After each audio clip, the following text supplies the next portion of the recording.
Unboxing is Vietnamese Folktales for Children, stories of adventure and wonder in Vietnamese and English with free online video, retold by Tran Mihn Phuoc, illustrated by Nguyen Hop and Nguyen Dong, and published by Tuttle. So Tuttle has these, it's a really beautiful series of, I think it's, well, I own all the Asian ones, of kind of these compilations.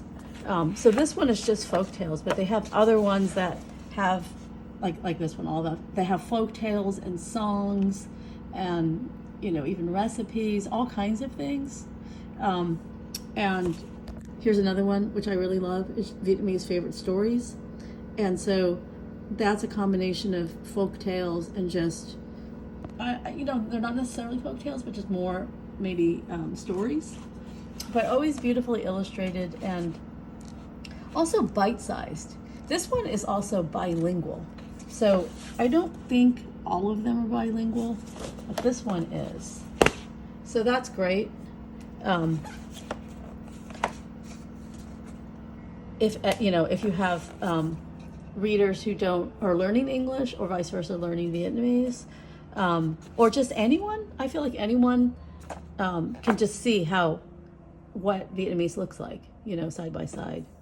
But I think what I liked about these stories for my kids growing up is that, you know, it makes perfect bedtime stories. Like if you have like a night where you're like, oh, we're a little bit late for bedtime, but you know, you need a bedtime story, you can read one or two of these and it's pretty quick.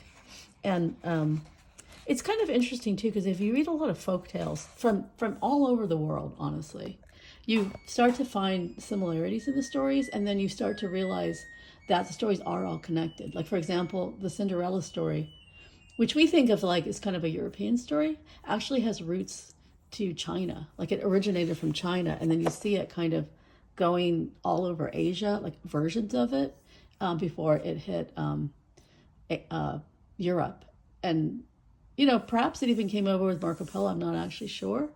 But I think it's just interesting to read folktales like with kids, and when they see different versions from all over the world, and also see how there's variations of it.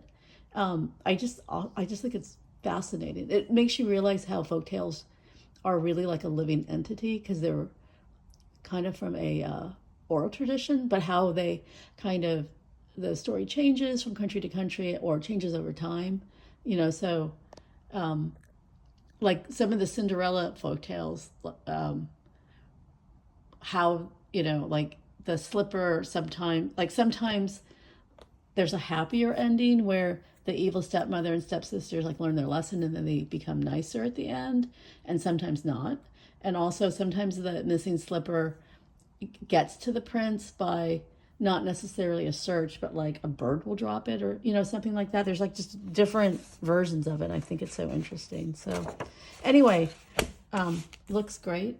Thank you to Tuttle for sending me this book, and thank you for watching.